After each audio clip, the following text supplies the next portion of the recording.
தலைவர்கள் இருக்கிறாங்க. ஒருத்தர் கூட இந்த கேள்வி எழுப்பணும்னு தோணலையா?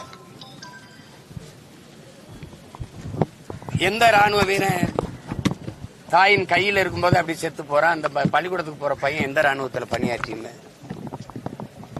உயிரோடவே இந்த மக்களை புதைச்சிருக்க கொடுமையை பாருங்க எப்படி நடந்திருக்கு. இது ஒரு கொடும் செயலை இந்த நூற்றாண்டில் எங்கேயுமே எந்த இனத்திற்கும் நடந்துராத ஒரு கொடும் படுகொலையை இலங்கை அரசு செஞ்சிருச்சு, சிங்கள அரசு செஞ்சிருச்சு. எங்களுக்குன்னு கேட்க நாதி இல்ல, எங்களுக்குன்னு அரசியல் அதிகாரம் இருக்கிற ஒரே நிலம் தமிழ்நாடு தான். இந்த ஆட்சி அதிகாரம் எங்களுக்கானது அல்ல, எங்களுக்கு எதிராக எங்களுக்கு துரோகமா சிந்திக்கக்கூடிய செயல்படக்கூடிய அரசுகளா இருக்கு. ஒரு வார்த்தை இதை பற்றி பேசுறது இல்லை, ஒரு அறிக்கை இல்லை, ஒன்றும் இல்லை. இந்த அனுரா வந்துட்டா பெரிய தீர்வு வந்துருச்சுன்னா, எல்லா புரட்சி வந்துருச்சுன்னாங்க.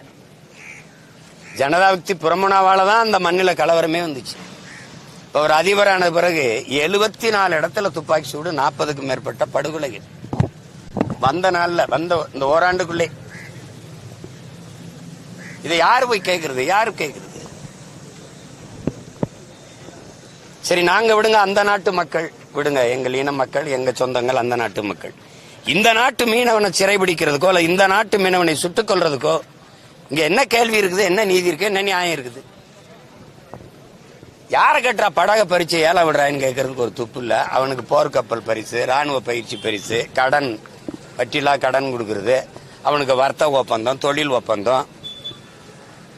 ஒரு சர்வதேச நாடு இலங்கைக்கு ஒரு அழுத்தம் கொடுக்க, ஒரு மனிதாபிமான, அது ஒரு இனப்படுகொலை செய்த நாடு, பல லட்சக்கணக்கான மக்களை கொன்று புதைச்ச நாடு, தமிழ் மக்களின் ரத்தம் தோய்ந்த பூமி, துடிக்க துடிக்க பச்சிளம் குழந்தைகளை, கர்ப்பிணி பெண்களை, வயது முதிர்ந்தவர்களை கொன்று குவித்த நாடு. அந்த நாட்டுக்கு மானுடம் பேசுகிற எந்த மனிதனுடைய காலடித்தடமும் படக்கூடாது. அங்க சுற்றுலாவுக்கு போகாதீங்கன்னு ஒரு நாடு சொல்லுமா? இந்திய நாடு சொல்லுமா? இல்ல தமிழ்நாடாவது சொல்லுமா?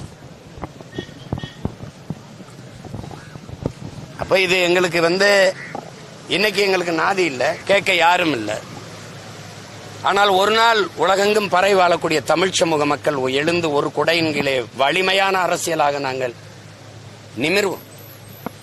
அன்னைக்கு இந்த சாட்சியங்கள் எல்லாம் அன்னைக்கு பேசாம என்ன பண்ணிட்டு இருந்தீங்கன்னு கேட்பான்ல ஒருத்தன். அன்னைக்கு தாண்டா வீதியில் நின்று கத்தனம்டா, சான்றுகளோட கதறனம்டா, நீங்க எங்கடா போனீங்க கேட்காமன்னு. கேட்கறதுக்கு ஒரு சான்று வேணும்ல, அது